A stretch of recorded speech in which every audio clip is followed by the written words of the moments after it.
Oh, there we go. We're going live simulcast here on radiofm out of Australia, broadcasting here in Springwood, Brisbane, Queensland, Australia. For those people in New Zealand, thank you for coming on. And for our interstate viewer, the one and only Yvonne Howard from South Australia, you got to mention today in dispatches. Anyway, right. So directly above me is our guest Erik, and above him again, of course, they're all in the Northern Hemisphere. Where else would they be sitting above us? Is Andrena, our co-host. So it's a welcome to both Erik and Andrena. And Andrena, you can take it away. Thank you, Jeff. Well, good morning, good afternoon, good day, and wherever you are in the world, welcome. And if you're listening to the replay, today we have the lovely Erik Pelham. I haven't met him in person, but I'm very aware of him. My sister did a workshop with him quite a number of years ago now, probably 10 maybe, I'm not sure, in Glastonbury, and she did and she came back with dolphin essences and whale essences and I think something else. Anyway, she messaged me and she said he's coming to Australia. It would be really great if you can get in touch. So through different emails and all sorts of things, we connected, but we have never met up. But I'm aware of Erik's essences that he makes, and they are lovely. Don't know them all, but I know a couple. So I would like you to share. I know you said in 1988, I think it was, that your life changed dramatically when On came in. Mm-hmm. And I know this is going to be, for some people, this may be a little bit way out, but I would love you to share how you started. And because I know you work with the flower divas, and they taught you everything. I'd love to know a little bit more about that. And you've got so much. Take it away. Thank you so much, Andrena. Yeah, I'd like to go back a little bit further in time because the sequence of what happened in 1988 really only has meaning if I go back to when I was 5 years old, right, as a kid in India. I'm the fourth of 7 children, born in India to missionary parents. And my father was with the CMS, the Church Missionary Society. My mother was Swedish, and we were all born in India. And when I was 5 years old, I went on a long train journey across southern India. And there was nothing to stop me falling off the top bunk. And I was sleeping on the top bunk. Unfortunately, I fell off during the night, cut my head right open. Because my mother's a nurse, I survived. Otherwise, I wouldn't have survived because it cut very deep. And in the hospital in Madras the next day, the guy said, this guy's just incredible to be alive because he should have been dead because I was like a fraction of a millimeter from death. And he just stitched me up with 3 stitches. And literally after that, I had a new consciousness. Wow. I suddenly was aware of God. I was aware of spirit. It was like at the age of 5, I was given a new mind. I was given a new everything. And then I resolved, even at the age of 5, that if I did anything in my life, I would put right all the distortions about God, all the distortions about the spirit world that have been put out. Because religion, unfortunately, and I'm not nailing any one religion here, but they put out a very distorted picture about the divine source. And I was determined that I would put the record straight at some point during my life. And during my whole early life, I was really connected with color. When I was at school, I learned photography. When I was at university, I ran the Photographic Society. I was doing a lot with color. And as soon as I left university, I became a professional photographer for 17 years. And I did the old-fashioned film photography. And I used a color meter. I worked with filters. I learned everything there was to know about color in terms of light and how to control it. Used to work for the National Trust, this big organization in England who own a lot of the old country houses. I was their main photographer right down the west coast of England. So I had a really strong grounding in just light, cameras, action. And this was a really good grand new, because I understood color and light. And what I didn't know at that point is that I'd be working with color and light, but on a very different level later on during my life.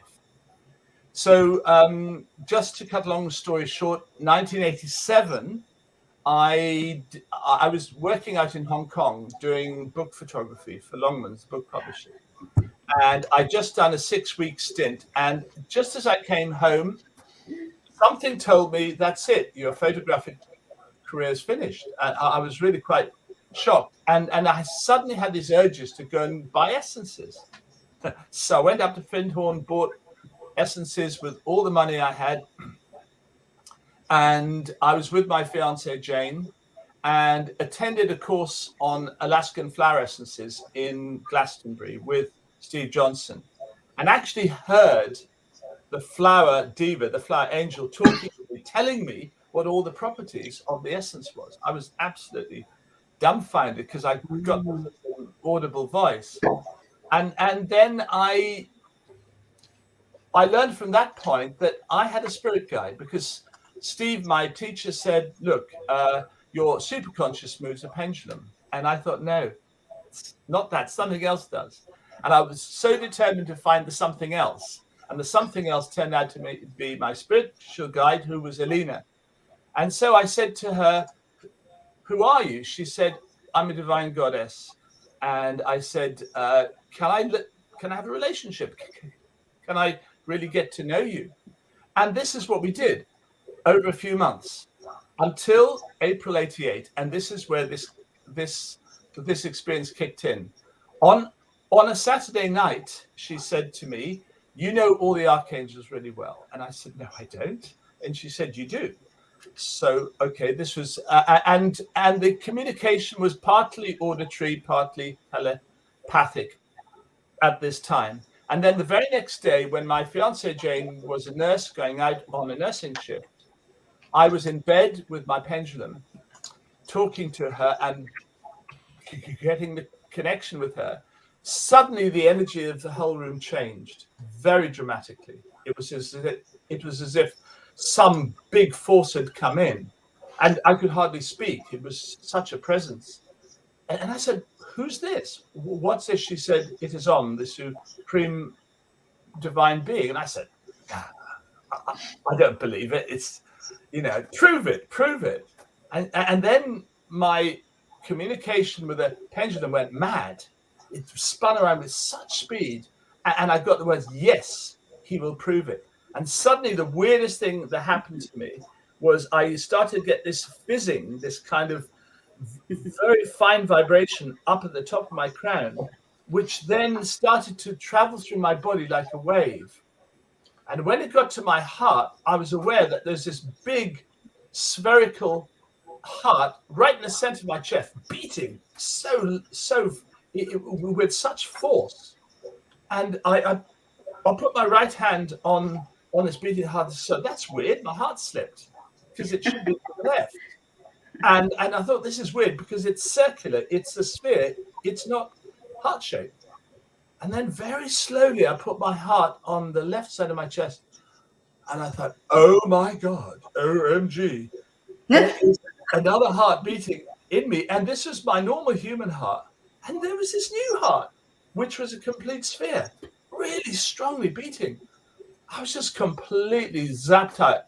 And then very quickly, I don't know how long this went on for, but not long, that wave just passed through the rest of my body. And it was gone. I said, what on earth was that?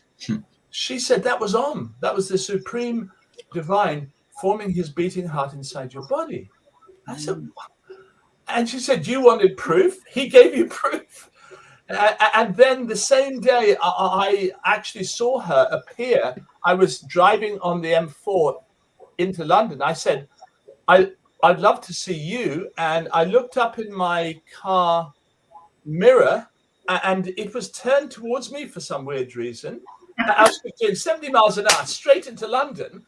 And there, these flipping eyes, my eyes changed, and these beautiful female eyes just appeared there with the most brilliant turquoise. I thought, Flip, you're so beautiful. She said, yeah, you wanted to see me. Here I am.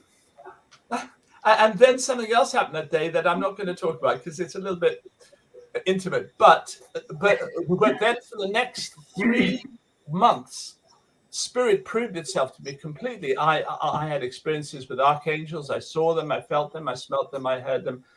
Just everything for 3 months. And then suddenly, after 3 months, it all stopped. And I literally was the most depressed I've been in my whole life. It was like I'd been booted out of heaven. Someone got hold of me and sort of kicked me out. Out you go. And I was absolutely desolate. And I said, why? I've been having such a great time for sort of 3 months, feeling completely at home. And now this. And they said, well, we've proved ourselves to you. Now you've got to have faith. And I said, why? Oh, we've got work for you to do. Okay. What is the work? Working with the hierarchy of light. Okay. We're going to work with you. So that was really the big switch around during my life. That was the St. Paul thing where you get your illumination and you get your calling. And that was a really strong calling that I had. And then immediately my passion was essences, because I'd been the batch flower essence photographer in Brightwell cum Sotwell since 1981, 82. I'd been doing lots of photographic work around flower essences, and I had a lot of flower essences, and my passion was the essences. And suddenly I got all this guidance. Go and write to all the essence producers around the whole world, find out, ask them to send you essences, and said, you'll send back to them Davic analyses. Now, Davic analysis is simply asking the angel behind the flower to come and tell you what it's all about. But being a scientist, and I've always been scientific, I created a scientific format. So I got potency of essence as a percentage, Davic potency, that is how strong is the Devic energy, then which subtle bodies it works on, how it works. I was really rigorous and scientific. And as my photographic work had finished now, I just buried myself inside this office, inside the garden for months. My poor wife hardly saw me. And I was just communicating with diva after diva. Just connecting with them by holding the bottle of essence inside my hand and using a pendulum just like this one and using the telepathic contact. But I wasn't getting all the stuff that I'd had for 3 months. That was gone. But now I was finding that I was building up a whole body of information, not just about each flower essence, but what flower essences were and how they were life energies, and how these life energies were far better for us to use for healing and health than other things like chemically based. Yeah. So and in Australia, you've got a really strong flower essence movement. And in 91, Sabina Pettit from Canada invited all the major producers of flower essences around the world to the first properly organized conference, Flower Essence World Conference in Vancouver Island. I was invited. And although I had no money, I just went and I talked about the spiritual aspects of flower essences. And I had a really big problem at the time because I stammered really badly. I could hardly get a word out. But Spirit got me through it. And I was able to give that talk and make a connection with lots of producers around the world, including Ian White, who lives in the northern part of Sydney with the bush essences, and Vasu Deva from the other side, from the living essences. And they invited me to the next World Conference, which was in Australia in 1992 in Manly. And many of you guys might have been there. It was a big conference. We had people from all over the world. And I was talking about actually the energies of flower essences that I'd photographed on crystals, because I'd been doing some pretty advanced work using Kirlian cameras and crystals, because don't forget, I'm a scientist. I wanted to prove scientifically that these things were real, that this wasn't just wishful thinking. I thought the flower essence world is full of people who've got great intentions, but they've got wishful thinking. I want to prove it. I want to prove these things actually exist. And that's what I did in Australia. I showed slides that I'd done of flower essences put onto crystals, photographed with a Kirlian technique where you got the energy of the essence literally incandescing around the crystal and photographed by a camera above this thing going on. So there was no question of any contact effect of the crystal with the photographic material. And I showed these slides, and there were people in the audience there in Manly who were literally gasping because they'd made particular essences, and they could see from the slide of the essence the exact character of the essence showing itself out on the visual slide. Now, this was really important because now there was a solid link between science and naturopathy essences, whatever you want to call it. So, and there's so many essence producers that thanked me after that and said, I saw, for example, Dampiera, which is an Australian essence, it's good for relieving tension in muscles. And the actual image was like knotted up muscle around the thing. Or you got Ian's Fringe Violet essence, which is a flower essence for healing the aura. There was like an aura image round with the actual light sort of curves that you get around photographs of the human aura. And there were quite a few others which actually showed that you could prove an essence scientifically. You could actually take a readable image with kind of crystals, and I connected quite strongly with Australia at that particular time. And Ian gave me a sea essence. This sea essence was produced by a lady in Queensland. I don't know her name, but it was a sea plant essence. And he said, look, you've researched all of my bush essences. I'd given Ian Divic analyses of all his essences. So he had all that information completely squared up with his information, by the way. Now he gave me this sea essence from this lady in Queensland. He said, would you do an analysis upon this? I did it. And during that analysis, David was speaking to me, and I said, how do I, as a human being, get a sea essence from a deep sea creature? Because I'm not interested in the top of the sea. I want to know what's there deep down, because like when I was a kid in India, I just wanted to know what was deep down in the ocean depths. And this is when the whole thing about me making essences kicked off, because the Devas said to me, you don't need to go and get the sea creature and plonk it in a bowl to make the essence. You can connect with it directly through images, because you've had 17, 18 years as a professional photographer. So this is my sort of kickoff point, because when the Devas said that, I then went through a whole big skeptical process. I'm like so many people, especially men, I was really skeptical. I thought, and then this whole thing was on the back burner inside my mind. And then next year I started working for Aura-Soma as their lab manager, doing their color products. And then the year after that, one of my best friends who was working with essences said, Erik, we have got a job to do. And I said, what's that? He said, you've got to make an essence that way that David told you. And he forced me. He said, look, we're going to set this up as an experiment. I'm going to give you a picture of a sea creature called the Gossamer parasol, and you're going to actually make the essence from the image connecting with the Deva.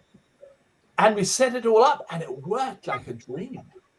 And I won't go into the details here now, but we had absolute proof that was that sea essence. And he even gave it to a whole bunch of people a few weeks later in Wales, and they all reported the same effects. All reported, we were just getting tons of feedback, evidence that this really was the gossamer parasol essence. And then I was working, of course, with Aura-Soma, but I was so fascinated. So within about 6 months, a year, I'd made a set of 10 sea essences.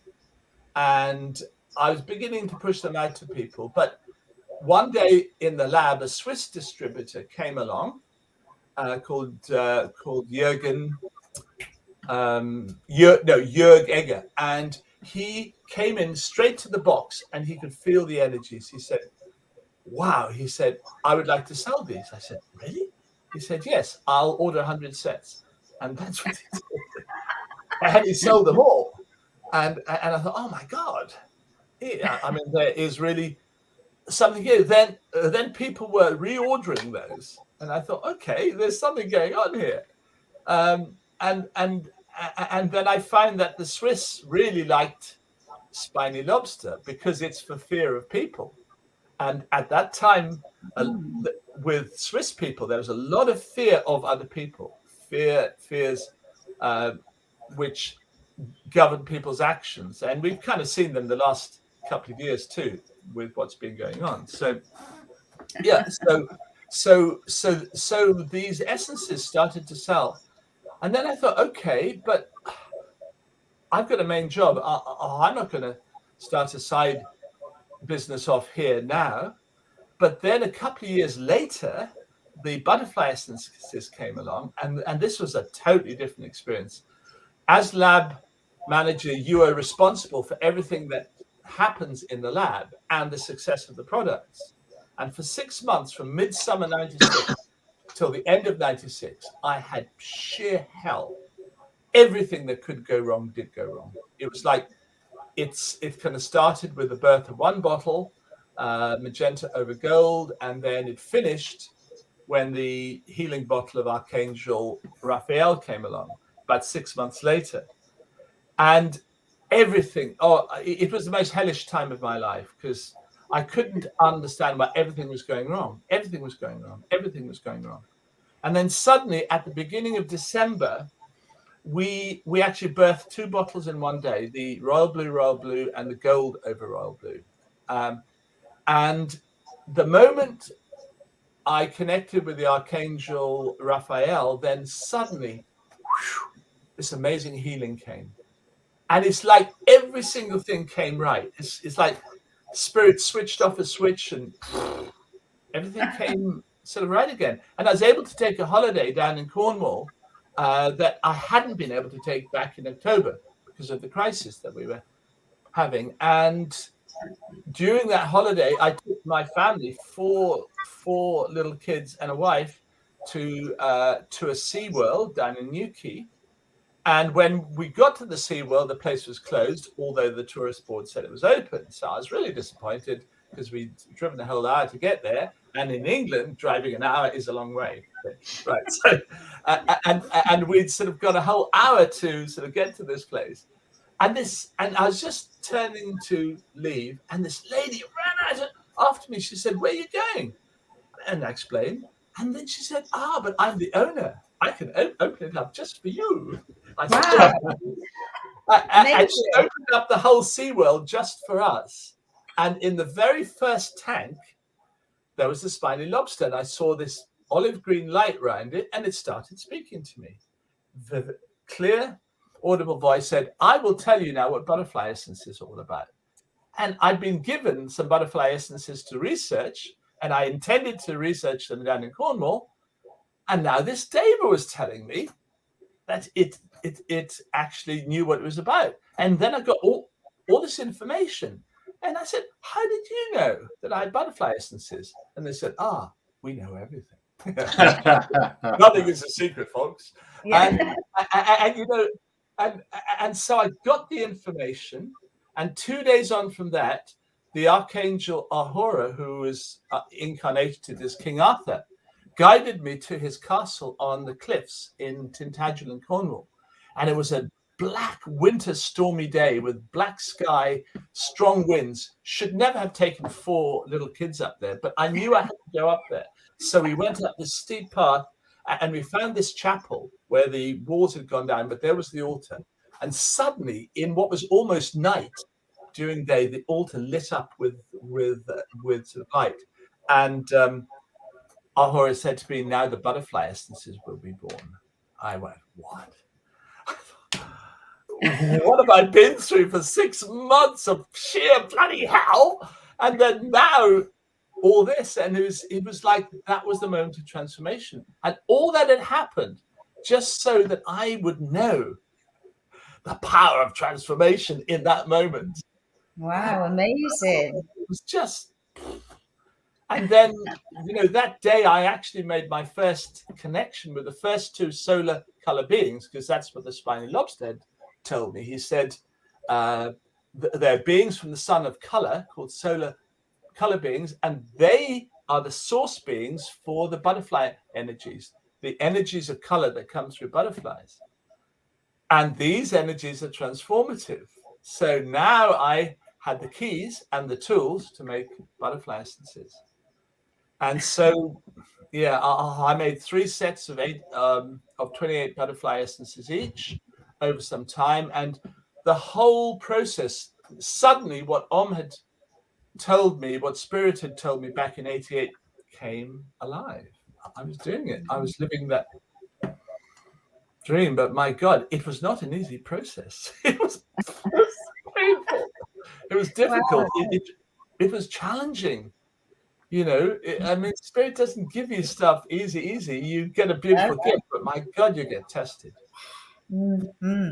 Yeah. When you went to Tintagel, did you actually go down onto the beach and go into the cave? Yeah, I did, but I wasn't focusing upon that. I was focusing upon the castle, because the castle built by King Arthur related to previous time, 500 years before Christ, when a man from Tintagel called Ara was guided to go to Glastonbury, which at that time was an island called the Isle of Avalon. Mm. And he then went up onto what's now called the Chalice Hill and met 3 archangels who greeted him as their brother. And they gave him the Holy Grail. They gave him this golden cup, which he buried into that hill. And I know the exact spot, because the sort of line of the hill sort of breaks then at that point. But now they planted trees, so in fact you can't see that spot. but I was spending years and years tuning into the Holy Grail in Glastonbury. I would go to the well every month for years and years and years, just tuning in, and the energies of the Holy Grail and the Solar Logos came into one of the products that we made at Glastonbury, which was the quintessence of the Solar Logos and the Holy Grail. And this is only a few of lots and lots of things that were going on. I mean, incredible experiences, which were showing me that Spirit had planned everything out. There was, nothing had been left to chance. Everything is very precisely planned. Mm. So I would describe myself as a facilitator, not a channel. I'm very clear about that.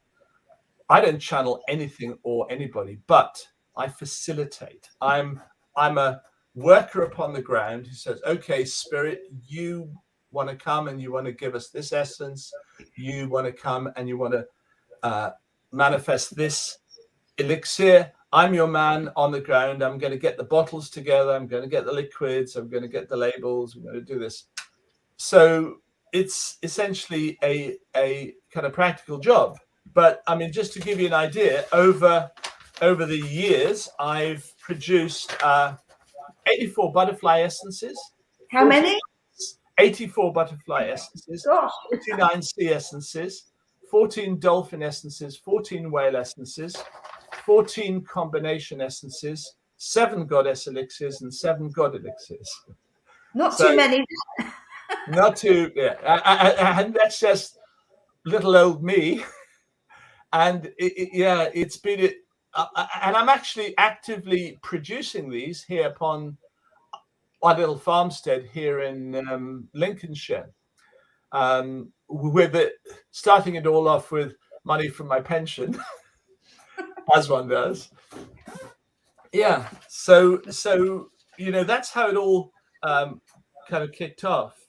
I tell you what, it sounds really familiar with the story with Elaine Caddy and the magic of Findhorn. Yeah. How essentially all the realms came together to manifest Findhorn community, Absolutely. And when I left Hong Kong during my last professional job in '87, the first place I went to was Findhorn.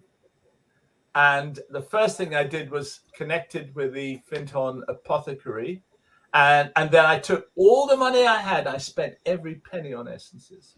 Yeah, so you're saying. I mean, when you see the caravan and then you see the lush vegetation around that caravan where they lived in, yeah, it's a wonder you just walk straight into the essence of that. Well, there's something unique about that place, isn't it? Fantastic! Yeah, I mean, the thing is, it is one of many light centers in the world. There are many more. Of course, but Findhorn provides a very important focus, especially back at that particular time. And, a lot of people from the States come over to Findhorn. Lots of Californians come there because Californians got a very strong spiritual scene as well. And there was a lot of world linking going on from Findhorn. Findhorn linking to California, linking to other light centers around the world.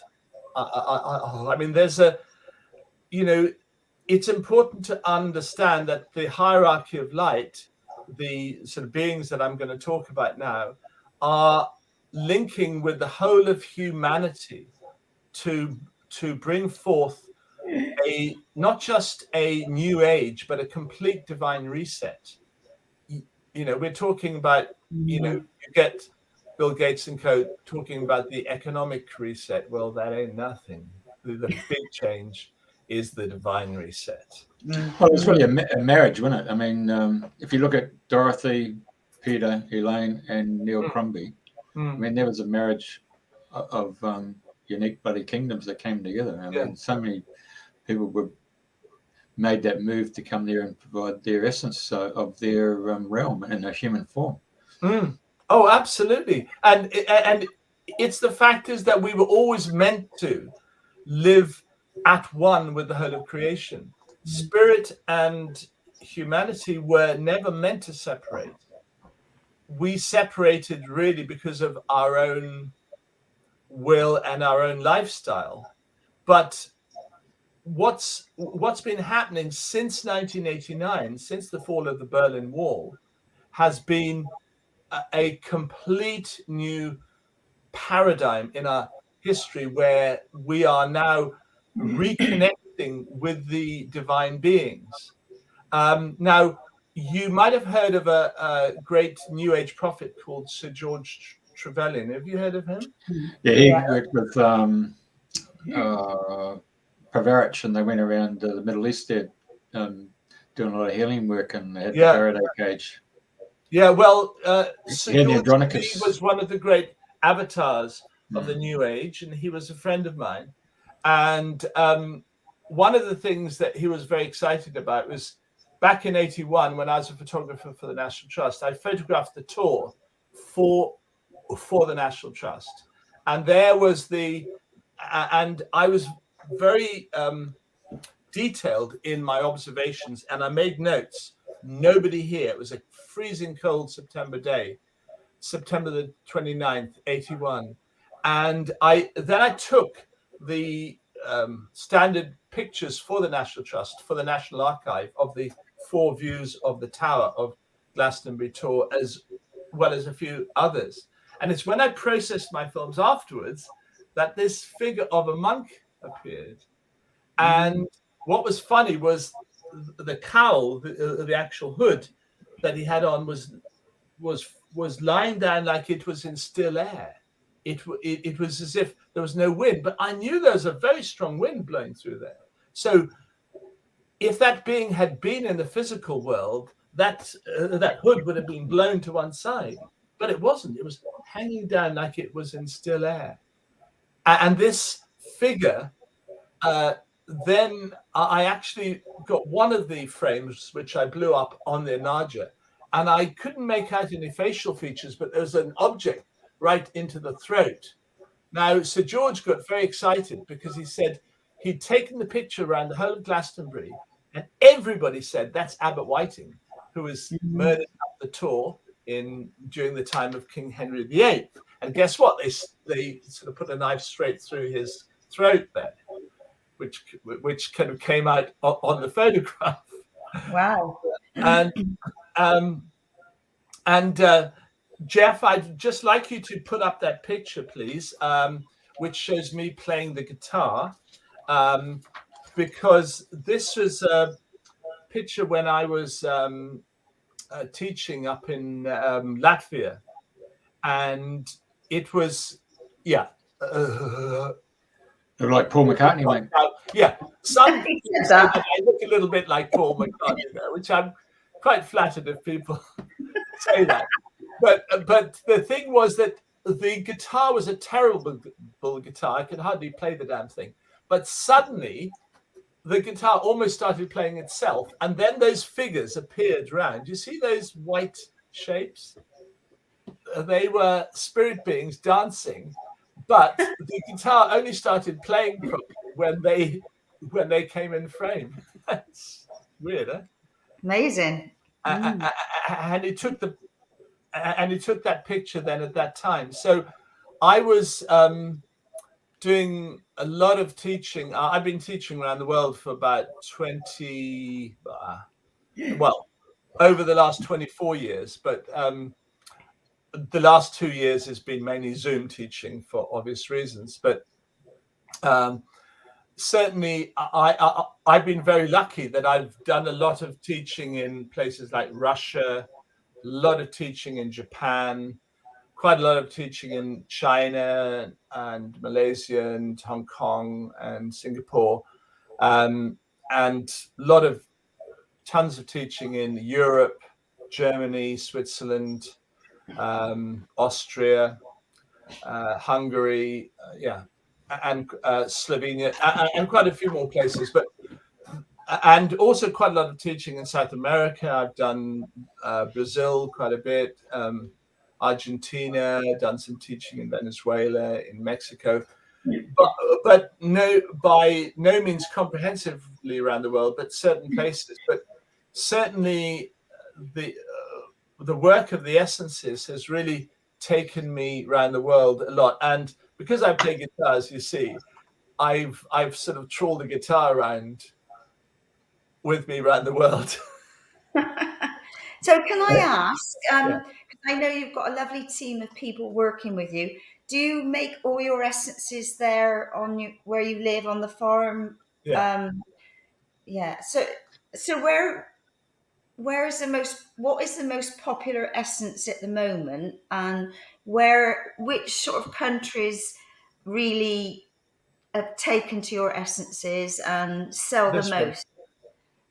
Right, can't read it from here. What does it say? Oh, right. Okay, this is the goddess elixir of Aisha. Oh, right. Okay. She probably outsells every product by sort of quite a bit.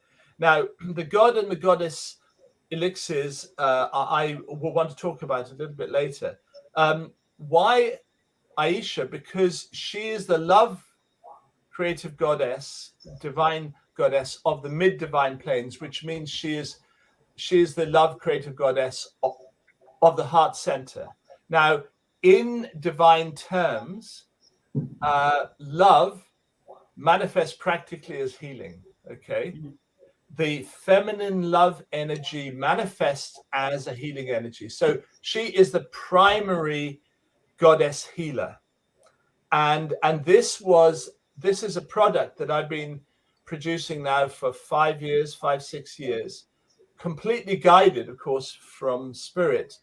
And this has the smell of Melissa essential oil in Melissa floral waters, which is a lovely, uplifting, cleansing scent, but it's packed with energy because it's got her own being energy plus a whole set of other vibrational energies that are totally in line with her. Like there's a flower essence energy, there's a gem energy, there's a sea energy, there's a butterfly energy. There are 2 angel energies. That's a cherubim and seraphim angel, and yeah, whales and dolphins. Yeah, so there's a whole set of energies, and this is the case with sort of all of the gods and the goddesses,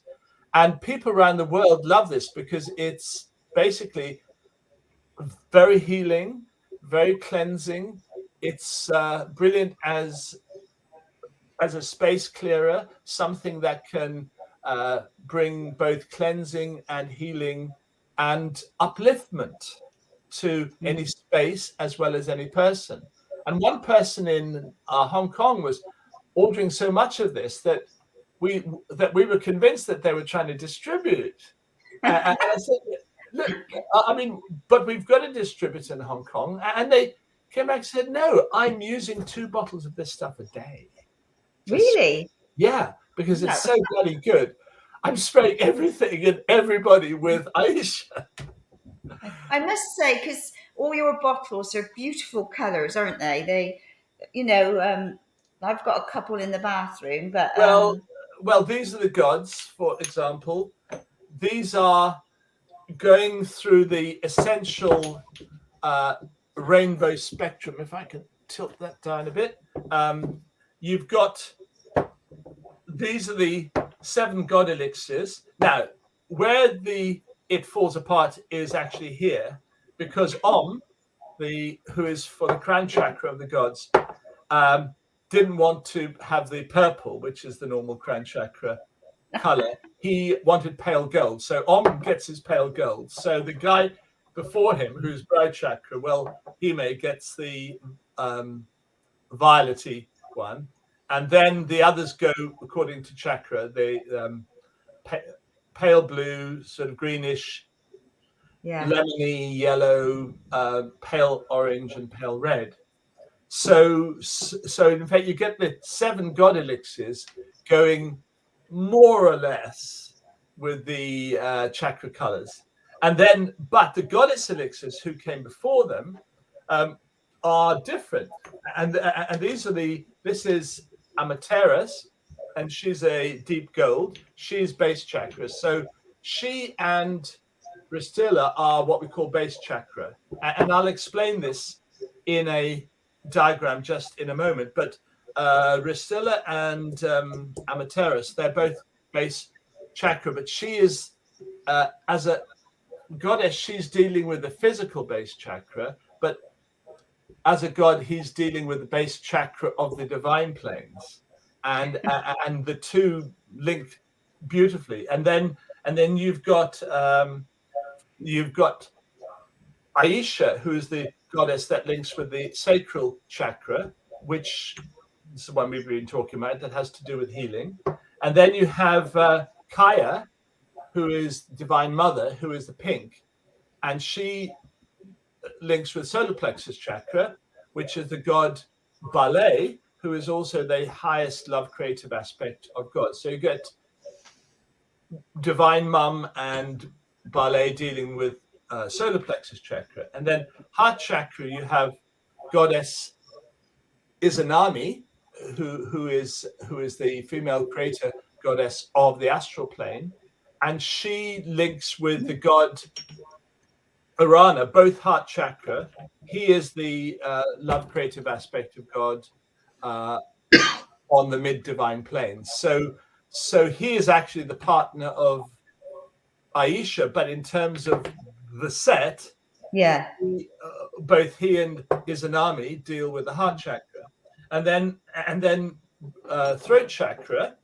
You've got the god Maharashtra, and you have the goddess Suma. Now, Suma is what's called the Omnirani. She's the overall female creator goddess of the whole of creation, whereas Maharashtra is the power strength aspect of God on the mid divine planes.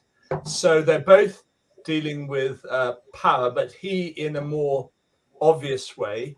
But she is using this color of coral because it signifies harmony between people, harmony in relationships. So she uses her female power to bring harmony, whereas he uses his male power to sort things out. He's a primary sorter outer of things. And then you get the goddess Alina linking with the brow chakra with the god Welhime. Now here's the source of divine knowledge from the second divine plane, and she is the love creative aspect of God on the solar planes, but she's also linking with the sort of brow with the solar plexus chakra. There's a lot of stuff behind this, but I'm just explaining it. Yeah. And then you get the highest being of God, crown chakra, and you get Vimea, who is the most powerful of the goddesses, who is also crown chakra. So, Jeff, if you could put up that 13 planes diagram, I just want to show this, what I've just explained, inside a diagrammatic form. Yeah. So what you've got here is a diagram showing the 13 planes of creation. And you'll notice, first of all, that there are two human figures, one above, one below. The human figure below is basically us humans who have 7 chakras that we relate to the physical body, and the planes 7 till 13 down on the left hand side are our physical creation that in fact we're in. But if you see the solar planes, there is where the feet is of the higher figures. So that represents the base chakra of the divine. And the gods now represent the divine planes, which are planes 1 to 7. And you'll see 1 at the top and down to plane 7, which is the solar planes. Now, the solar planes, briefly, are the planes of the sun. And if you notice, the crown of the bottom figure and the feet of the top figure are both in the solar planes, which means practically that the solar planes are where the divine creation joins with our creation. In other words, the sun is both in the divine planes, but it's also in our creation too. And so you get 14 gods and goddesses. The goddesses represent and they bring energy down to the 7 chakras that we have in our creation. But we have then the 7 gods who link with the 7 divine planes, and we actually have a god and a goddess for the solar planes. The god representing the base of the divine planes, and the goddess representing the crown of our creation. And these two are a pair. This is Ristilla and Vimea, who are the most powerful divine beings. They're the highest power and strength aspect of God, both coming from the second divine planes. So you have 13 planes, but 14 gods and goddesses. Do you see that? Yeah, gosh. Yeah. Amazing. And this has been very precisely given to me by the divine beings, not all at once, step by step. And then I have, because I'm working with the hierarchy of light, I have communications every day with archangels, divine beings, all kinds of other beings. And these communications happen so quickly and so easily. And Jeff, I'd just like you to put the energy flow diagram up, please, which shows the relationship between the Earth and the Sun. That's the one Yeah, okay, you see it. You see the right-hand side, you've got the sun. And you see the number 7 in there. That's plane 7, the solar planes, right? Now, if you look to the left, you'll see the Earth represented by a circular green shape. Now, you'll see there are 2 numbers in every one of those planes. 1 and 13 connect with the Earth. 2 and 12 connect with what we call the etheric planes of our creation, which is also the second plane of the divine creation. 3 and 11 connect with the emotional plane of our creation, which is also the third divine plane. 4 and 10 correspond with the astral plane of the divine creation and also the astral plane of our creation. So the 2 heart planes of the divine creation and our creation are in the same space, but otherwise you get you get the divine planes being different to the planes of our creation. So what this diagram is showing is, and this is the secret of how creation works, is that every solar system is a miniature creation in itself, and each solar system has one divine planet. The divine planet of our world is planet Earth, okay? And inside planet Earth is where lives. That plane 1 you saw in the first diagram is where is. Now, he sends the energies of life out through the Antarctic.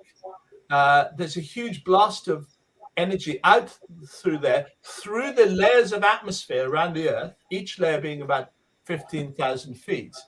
And at that frequency, we can't feel the energy because it's at a much, much higher frequency. And the divine beings are potentizing and strengthening and purifying all the life energies, which are traveling back to the being in the center of the sun, known as the solar logos.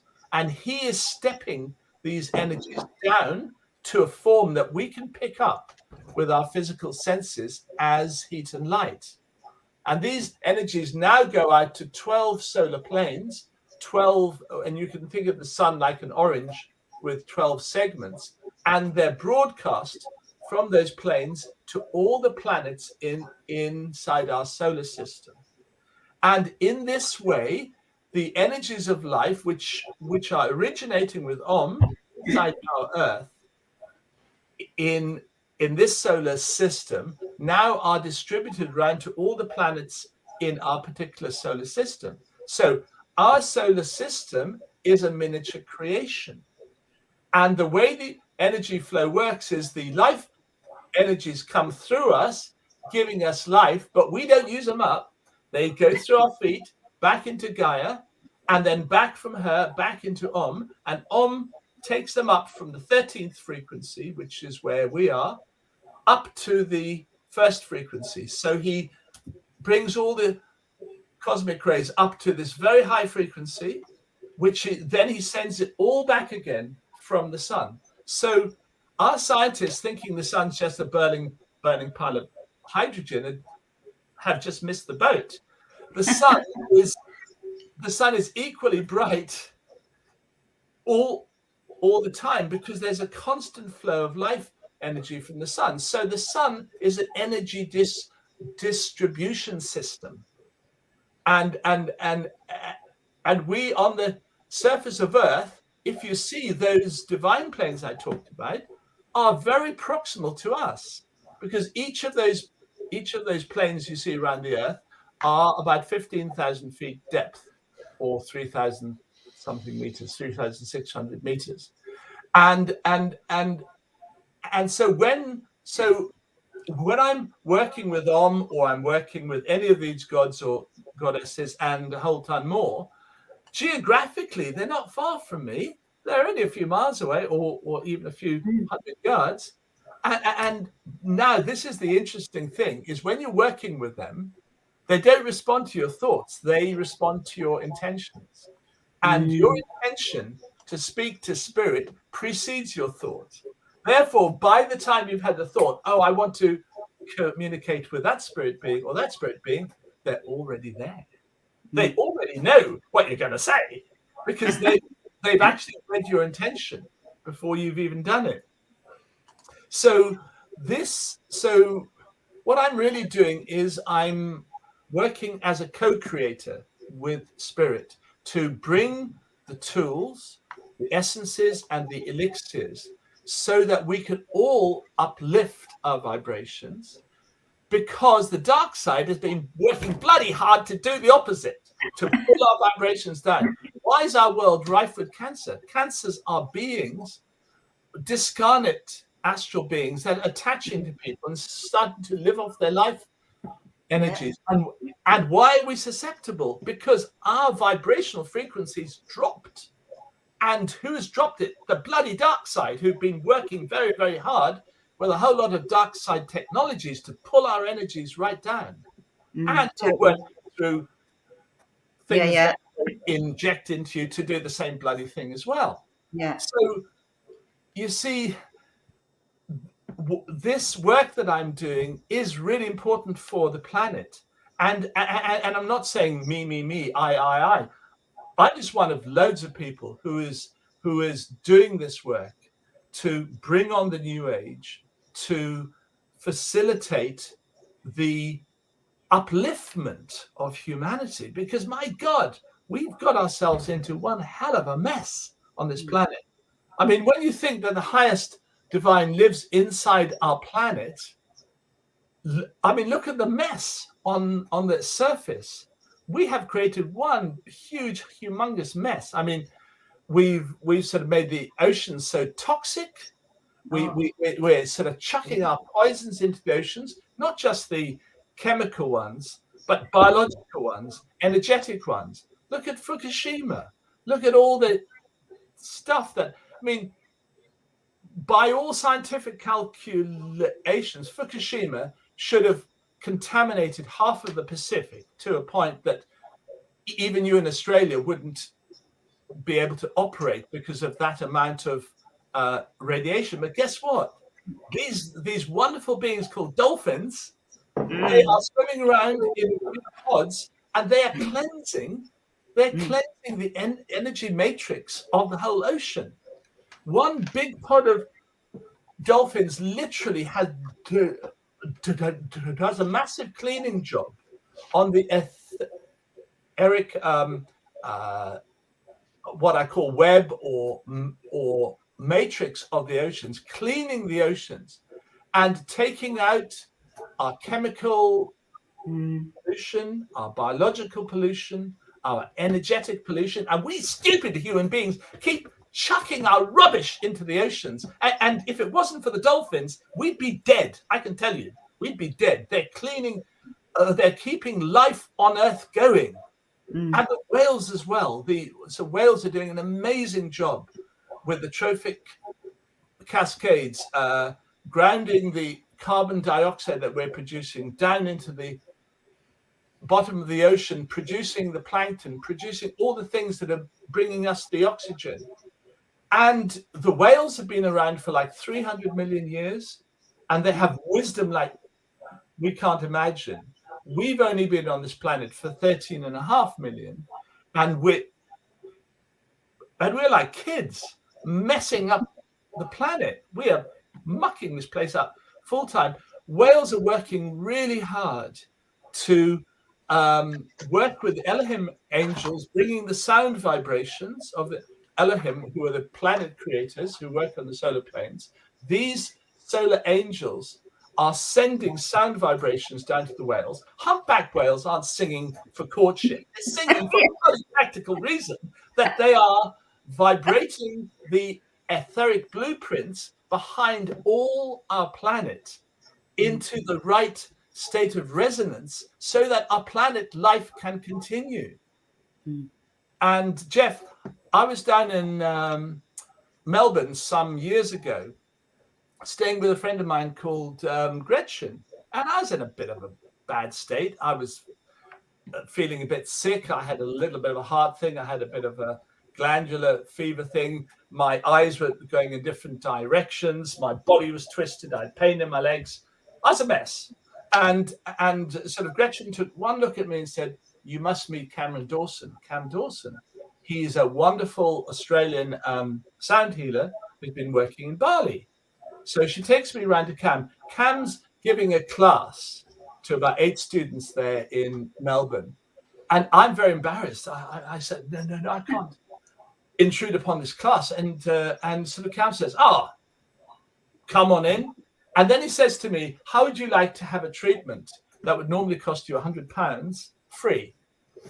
I said, yeah, okay, I'll do it. Then he humiliates me because he shows with kinesiology and with a whole lot of instruments that he's got everything that's wrong with me. And I think, oh my God, I'm being so humiliated here in front of all these people that I haven't even met. And it's like the English cricket team, mate. And then he lies me down upon this couch, and then he produces these very fine instruments made in Bali, which are producing very fine sound frequencies in different parts of my energy field. And do you know what? It was amazing. He says, stand up. I thought, I can't believe it. I'm feeling better than I have my whole life. And he actually shows now that my eyes are in the same direction, my sort of legs are the same length, the pain's gone out of my body, I'm feeling fit and alive and together. And I think, wow, that's just a few sounds that were tinged in my being.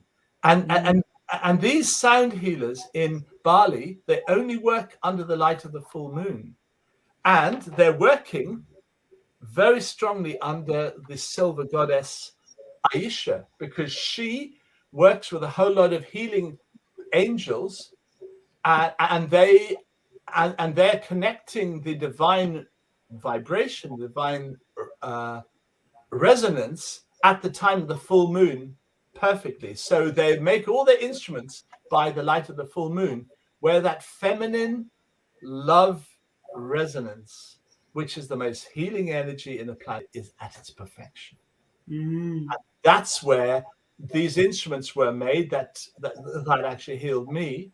And it is those kind of energies and vibrations that are going down to the dolphins. So all those dolphins, they're doing a mega healing job. Let me tell you, they're doing an amazing healing job inside the oceans. And if I could just tell you one more little story here. I was teaching in New Zealand some years back, and I was having good courses there. Then I come over to Brisbane. Yay. And Brisbane, I have 4 students. And okay, that's fine. I can teach a small class. But for some reason, there were other factors that made me feel a bit kind of depressed then at the time. And I was beginning to get down. And then I go to Sydney, where I'm expecting quite a few students, and nobody turns up. Well, I mean, 1 or 2, that's all. And I was expecting at least 10, 12. So I'm getting really depressed then at this point. Then I fly over to Perth, and I'm due to teach in Fremantle. And a friend of mine picks me up, and she takes me straight onto the beach at Freo, as you call it. And I sit on some rocks, and I'm looking out to sea, and I see 2 dolphins, and they're swimming together like one. They're like one being. There's 2 of them, but they're one. And I have because I've been so depressed, I have such a sense of longing. I'm longing to connect with these beautiful beings, but then they disappear. So I feel really depressed, and I'm feeling mega depressed. And then I look down, and then I suddenly see that they're both right in front of me, heads out of the water, looking at me. And then they start talking to me, and they tell me that they know everything that's been going on the other side of Australia. They know what I've been through in Brisbane. They know what I've been through in Sydney. And they say, now everything's going to be different. Things are going to work. Things are going to go. And we're going to sort it. I said, hey, you're a cool bunch of dudes. And I said, would you like to come to my talk I'm going to give tonight in Fremantle? And I said, be my special guest. And this is no exaggeration, Jeff. The door just opened by itself before the people came. and I could feel these two dolphin beings come into the room. And from that moment, boy, it was party time. Tons of people came. It was a great talk. Lots of people up on the course the next few days. I go to Alice Spring, loads of people more. Hey, these guys sorted it. And they knew what was going on in my life, the other side of Australia.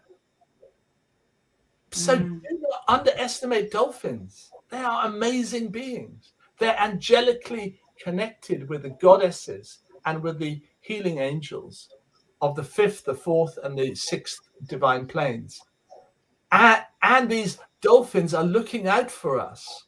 You know, there's countless stories of dolphins trying to protect people from sharks. I mean, you've probably heard a few in Australia where they've chased sharks away. I don't know if they chase away the great white, but they'll chase a lot of sharks away from people. And they also look after us in a whole lot of different ways. They help people catch fish. There's stuff going off on the west side of Australia where dolphins are sort of rounding up fish, and the guys are able to catch the fish much more easily. And there's a wonderful story about the whales as well. You know, the dark side have really tried to kill the whales off because they're such light beings. And they've created all the stories about the terrible whales, you know, Moby Dick slashing a boat up and stuff. And so they created this whole fear thing around whales. And then about 5 years or more ago, there's a fisherman in Baja in California. And he's just fishing. And suddenly this gray whale comes up, looks in his eyes, and this guy sees pure love. Nothing else, pure love. And he's so amazed because of all this shit that the dark side has put out about whales. And he goes back and tells everybody, we should not fear whales. They're full of love. I've seen it. I've felt it.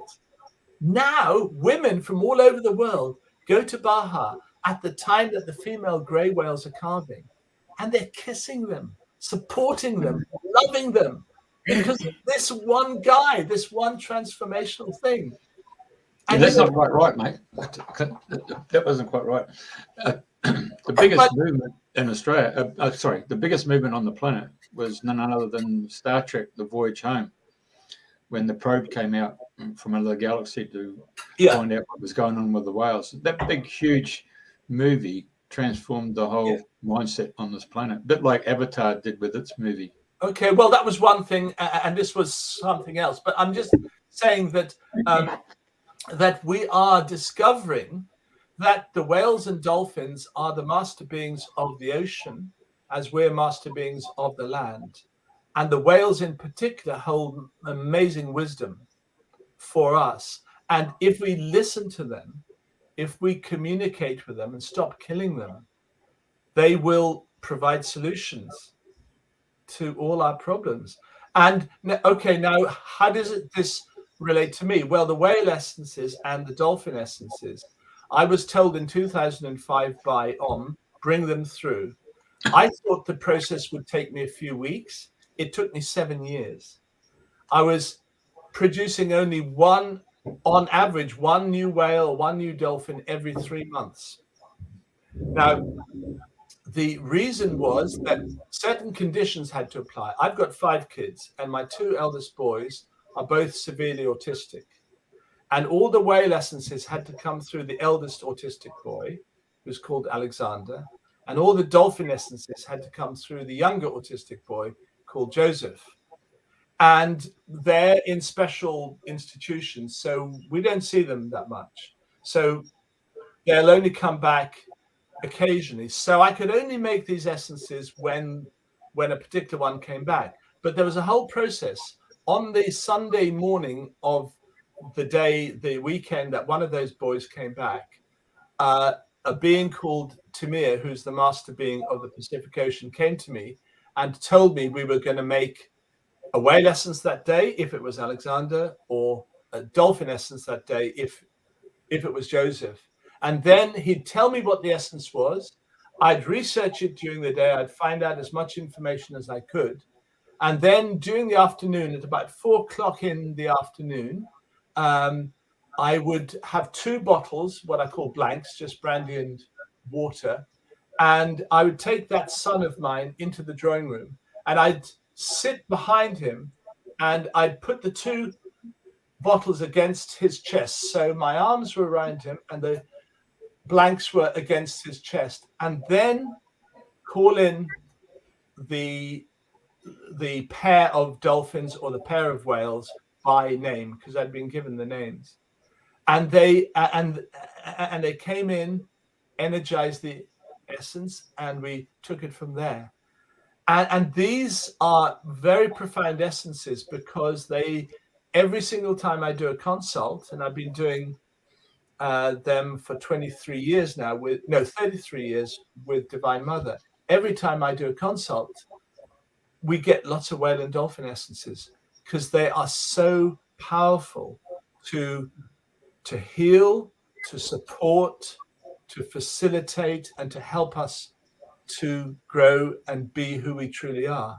And they're working with the divine will all the time. So thank God they're here, because they're keeping us alive, literally. Hey, your farm's over in Lincolnshire. I mean, is there something unique about your property? Are you on an energy line or some ley line there, intersection there? Or well, there was something unique about a point about it was about a mile down the lane from me, and this is worth talking about, actually, because back in the time of the Vikings, about the year 800, lots of Scandinavian Vikings came over and they invaded England, and most of them came over to Lincolnshire, which is why we have an awful lot of place names ending in by, which is the Swedish name ending of kind of lots of places.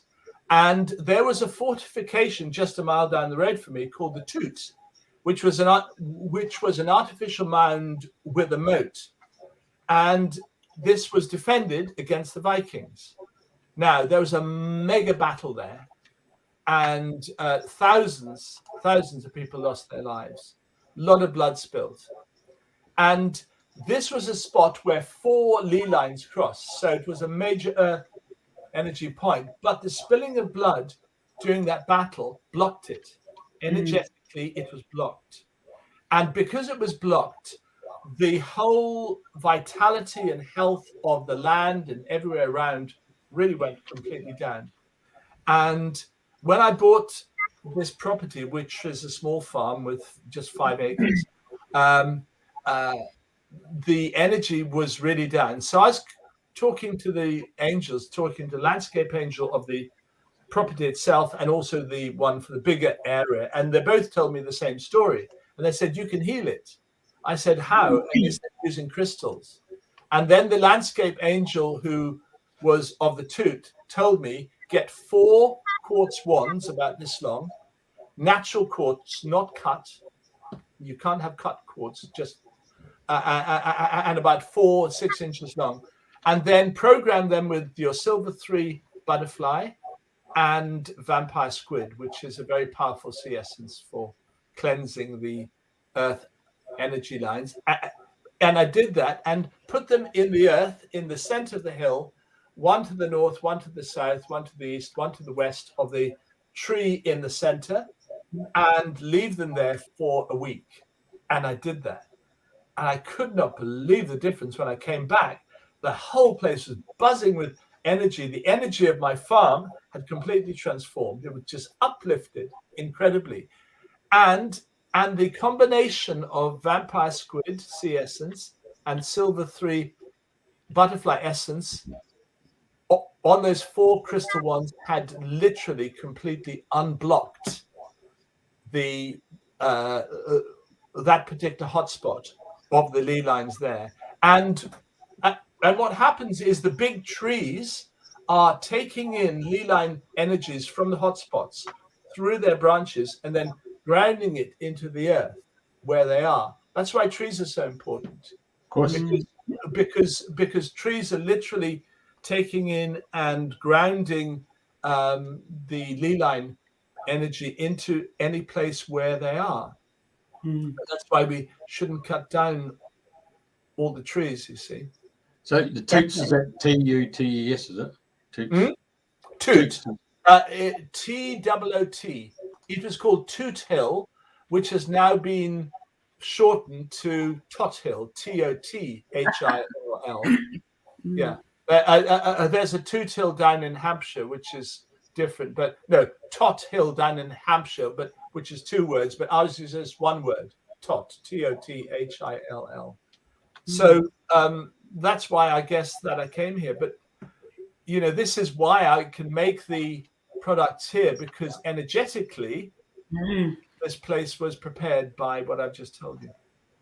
And I must say, like, because I've been doing my best to tune in for an essence, excuse me, and like, I was going to go for one, and then like when we were talking, I thought I'd like the Om essence, and then like I see the color of the well in the dolphins, and it's like there's so many beautiful colors, and it's really homing in on the right one that's right for me at this moment in time. But I look at, I think, oh yeah, I could do with some of that, and I wouldn't mind a bit of that, and I wouldn't mind, like the I've forgotten what you said it was called, but like when I go around to Stonehenge in Avebury, it would be good to have the clearing one just to, so many choices. Yeah, well, you see, this is why we use a pendulum or other means, because spirit guides us as to what to choose at the right time.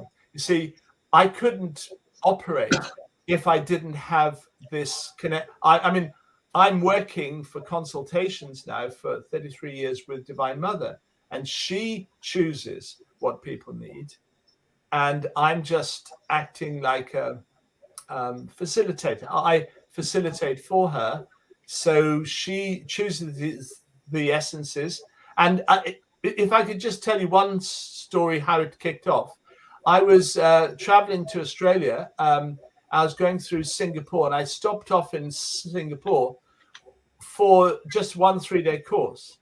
And my boss had said, no, you've got to go straight through. You can't spend any time hanging about, any time away from work. You've got to be working all the time. But it so happened that the way the flights worked out, that I had to spend a whole week in Singapore, but I only had a 3-day course. And I thought, oh my God, he's going to be displeased with me because I haven't gone straight through to Australia. But what happened was, as soon as the course was over, I said to my Chinese organizer in Singapore, I said, I can do consultations, by the way. She said, oh, yes, I've just prepared a list, 16 consultations. And by the way, you have to have them all done by 4 o'clock on Tuesday afternoon, which meant that I had just over 24 hours to do 16 consults, which is, right. And each consult is at least an hour. So I was working at a mega pace. And I thought, okay, now I know why I spent a whole week here. Yeah. Amazing. But I mean, this is how spirit works. You think, oh gosh, that's a mistake. But then something like that comes up and you think, wow, no, it actually isn't a mistake. It was meant to be that way. And I had one extraordinary one, which I actually met the human being who's the incarnation of Lady Nada, who's one of the Ascended Masters. And when she came for hers, every one of her essences was a group 1 butterfly, which are the ones that work on the crown chakra, the high spiritual ones. And when I tested them, she just held the essence and her face became like a TV screen, and the whole effect of the essence just played across her face. We didn't say a word. I saw everything just manifested straight across her. And then when she held the pale blue one, which is the one for alignment with the divine will, the pale blue, she put her head to one side and a single tear came out of her eye like a diamond and just stood shining upon her cheek out. It was one of the most beautiful things I've ever seen. Wow, amazing. And I mean, I've got so many stories about how incredible it has been to be on this journey with the hierarchy of light. And I'm just in total gratitude.